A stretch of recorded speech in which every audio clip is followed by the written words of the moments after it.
berdoa dengan kuasa. Tentu itu harapan setiap orang. Nah, kali ini kita akan bahas bagaimana doa yang penuh kuasa. Ada banyak orang mengakhiri doa dengan jadilah kehendakmu, dengan alasan ya terserah Tuhan saja. Tuhan tahu kok yang terbaik. Lagian emang Tuhan itu pesuruh kita apa? Kok Tuhan kita atur-atur? Kok kita jadi mengatur Tuhan? Nah, baiklah. Alasan seperti ini kalau memang keyakinan kita itu keluar dari hati yang tulus, yaitu baik, sangat baik. Tapi seringkali alasan seperti itu keluar sebagai kamuflase untuk menutupi ketidakpercayaan atau ketidaktahuan kita tentang prinsip-prinsip firman Tuhan tentang doa yang berkuasa. Perlu diingat di sini bahwa hanya satu kali Yesus berdoa diakhiri dengan jadilah kehendakmu, yaitu ketika Yesus berdoa memohon supaya cawan penyaliban berlalu, yang mana itu merubah rencana awal sejak kejatuhan Adam. Mari kita lihat sekarang dari Yakobus 5 ayat 16b. Dikatakan di situ bahwa doa orang benar jika dengan yakin didoakan, besar kuasanya. Dari sini kita bisa melihat bahwa walaupun tidak ada doa yang jelek, tetapi dari ayat ini ternyata doa itu juga memiliki nilai kuasa. 1. Berpredikat sebagai orang benar saja, maka nilai kuasanya 50. Dan yang kedua, doa dengan yakin itu juga memiliki nilai 50. Yang pertama, kita ini sudah dibenarkan, sudah benar oleh kematian Kristus, yaitu dalam Ibrani 10 ayat 10 dikatakan, dan karena kehendak Bapa inilah kita telah dikuduskan satu kali untuk selama-lamanya oleh persembahan tubuh Yesus Kristus. Ya, kita sudah menjadi orang benar, maka nilai kuasa doa kita sudah 50. Jika kita berdoa tanpa iman, tanpa percaya, tanpa yakin bahwa apa yang kita doakan sudah atau pasti terjadi, seperti dalam Markus 11 ayat 24, maka nilai kuasa doa kita ya hanya 50. Tapi jika kita yakin, jika kita percaya bahwa doa kita pasti dikabulkan seperti Markus 11 ayat 24, maka nilai kuasa doa kita bisa antara 51 sampai 100. Karena nilai yakin itu adalah 1 sampai 50. Ini bukan soal mengatur Tuhan, tapi memang jika Tuhan telah memberikan hak dan kemurahan seperti ini, itu karena kita adalah anak yang dikasihinya. yang sudah diajar dan tahu bahwa apa yang kita minta tidak untuk berbuat dosa atau hidup serampangan. Ya, kita punya anak. Jika anak kita meminta sesuatu yang baik, yang tidak merusak atau yang mencelakakan dirinya, apakah kita akan menolak? Jika kita yang jahat ini tidak akan menolak, apalagi Bapa kita yang murah hati, yang rela memberikan nyawa, Yesus, anaknya yang tunggal.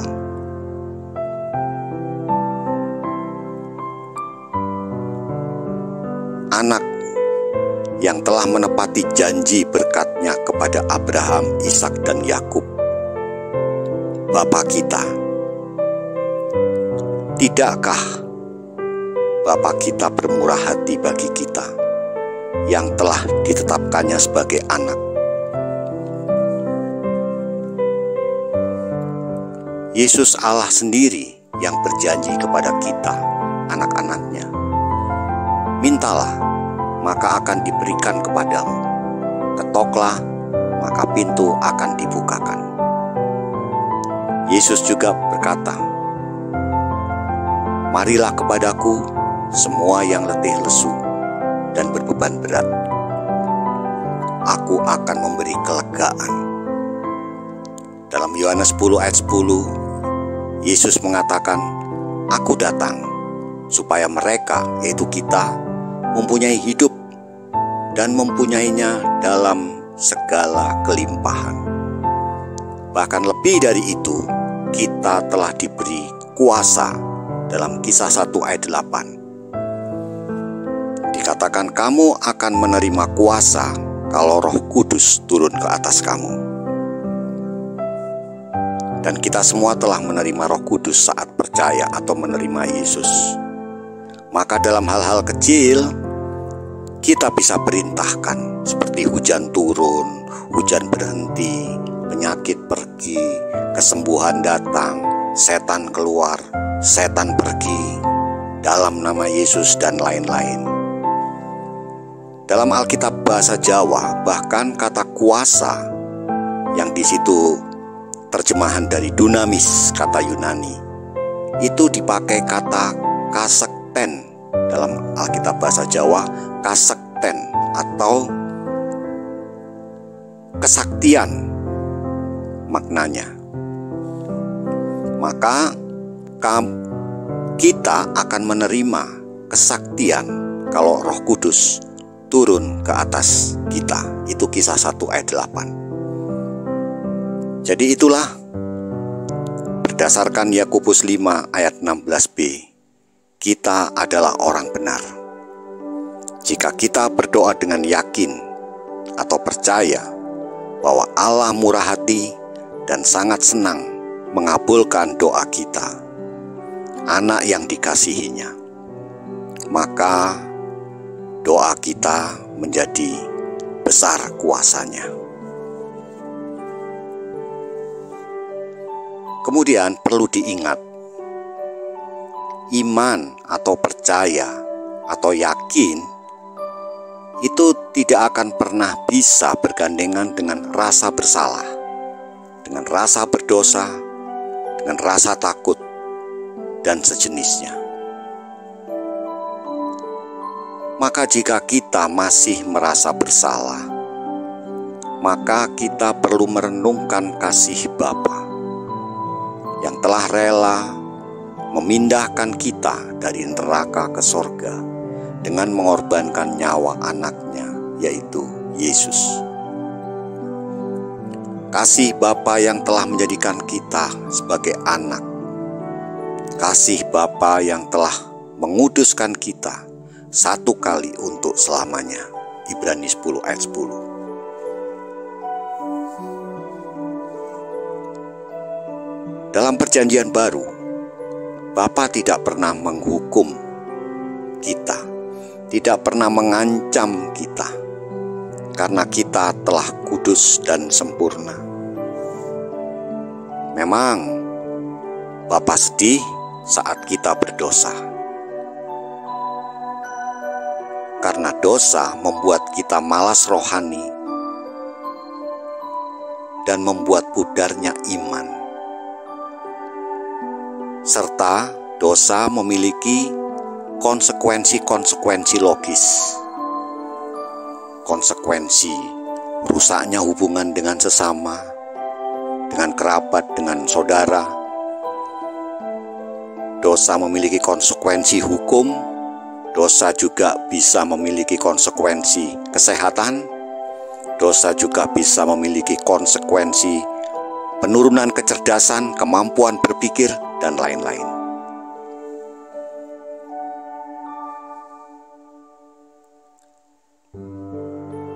Itulah sebabnya Bapa atau Roh Kudus berduka saat kita berdosa.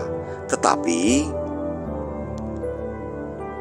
Bapa tetap berharap kita tidak lari menjauh, tapi mendekat, memohon ampun dan memohon kemampuan untuk taat. Karena ketaatan itu adalah pemberian, adalah kasih karunia. Di dalam Filipi 2:13 dikatakan, karena Allah lah yang mengerjakan di dalam kamu, baik kemauan maupun pekerjaan. Tuhan tidak menginginkan ketaatan yang didasari rasa takut hukuman. Yang Tuhan inginkan adalah ketaatan yang keluar sebagai ucapan syukur bahwa Tuhan sudah amat sangat baik bagi kita.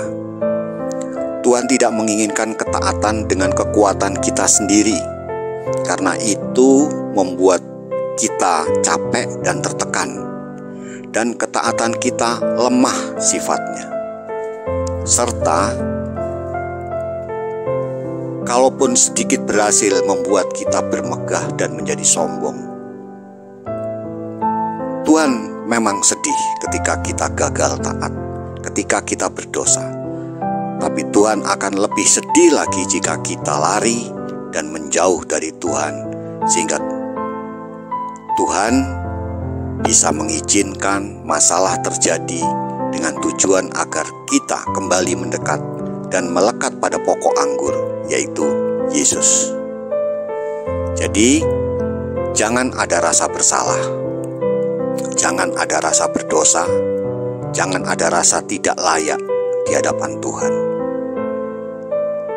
Dan tetaplah percaya, tetaplah yakin bahwa Tuhan itu murah hati dan sangat baik kepada kita sebagai anak-Nya. Tetaplah kita berdoa dengan yakin bahwa Tuhan mengabulkan doa kita. Kata Yesus, Bapa mana yang memberikan ular saat anaknya minta ikan, atau memberikan kalajengking saat anaknya minta telur? Maka jika kamu yang jahat tahu pemberian yang baik kepada anak-anak, apalagi Bapa kita yang di sorga. Itu kata Yesus. Seorang yang sakit kusta datang pada Yesus dan memohon, Tuhan, jika Tuhan mau, Tuhan dapat mentahirkan aku. Dan Yesus menjawab, aku mau, jadilah engkau tahir. Di sini jika orang yang belum dikenal oleh Yesus itu dikabulkan, maka kita yang adalah anak pasti lebih dikabulkan dengan murah hati. Jadi berdoalah dengan yakin, dengan percaya, maka besar kuasanya, seperti yang firman Tuhan katakan. Nah, sekarang setelah kita berdoa dengan iman, setelah kita berdoa dan kita meyakini, apakah lantas keadaan selalu lancar dan bagus? Tidak selalu. Keadaan bisa tidak sesuai dengan yang kita harapkan. Entah itu secara nalar, secara hukum alam, maupun yang sengaja iblis ciptakan untuk melemahkan iman kita. Menghadapi keadaan yang negatif seperti ini, kita harus memakai perisai iman. Dalam arti, kita harus tetap percaya. Dalam kisah Yairus di Alkitab, di mana dia memohon kepada Yesus karena anaknya hampir mati, sakit dan hampir mati. Kemudian ketika dalam perjalanan Yesus bersama-sama ke rumahnya, tiba-tiba di tengah jalan seorang kerabat Yairus memberitahu agar dia menghentikan Yesus datang ke rumah karena anaknya sudah mati. Tapi apa yang Yesus katakan? Jangan takut, percaya saja. Jadi, ketika kita dilemahkan oleh keadaan yang negatif, ingat pesan Yesus, jangan takut, percaya saja. Ketika sakit Anda belum kelihatan membaik, ingatlah perkataan Yesus, jangan takut, percaya saja. Kemudian ketika Yesus memerintahkan mengangkat batu penutup makam Lazarus, Marta berteriak, "Tuhan, ia sudah bau karena sudah 4 hari ia mati." Marta melarang Yesus, seolah-olah Tuhan tidak mungkin ada mujizat karena dia sudah 4 hari mati. Mungkin keadaan berkata kepada kita, tidak mungkin ada mujizat, tidak mungkin itu terjadi, tidak mungkin itu sembuh. Tetapi Yesus menjawab kepada Marta, bukankah sudah kukatakan, jikalau engkau percaya, engkau akan melihat kemuliaan Allah, melihat mujizat Allah.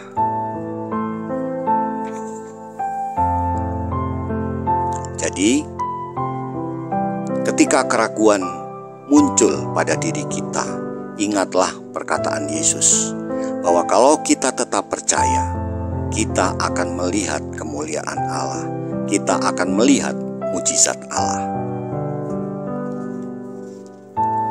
Nah, yang terakhir, ketika kita sudah berdoa selesai, kemudian kita beriman, dan selama berhari-hari atau berminggu-minggu sudah percaya, dan ketika terakhir batas waktunya ternyata hasil akhirnya berbeda dari yang kita harapkan, nah, barulah kita boleh meyakini, dan memang harus meyakini Roma 8:28, bahwa itulah yang terbaik dari Tuhan. Itu memang yang terbaik bagi kita. Namun demikian, jangan bergantung pada realita, tapi tetaplah bergantung pada firman Tuhan, bahwa doa orang benar, jika dengan yakin didoakan, besar kuasanya. Realita bisa berubah-ubah, tapi firman Tuhan tetap berkuasa. Anggaplah mungkin kita memang harus terus melatih iman kita, karena seperti doa, mengasihi, ibadah, dan lain-lain memang harus terus dilatih dan ditingkatkan. Jadi, sebelum ada hasil akhir, tetaplah mengikuti firman Yakobus 5 ayat 16 dan nasihat Yesus. Percayalah, pasti Tuhan sudah mengabulkan. Pasti apa yang kita harapkan itu terjadi. Tuhan Yesus memberkati.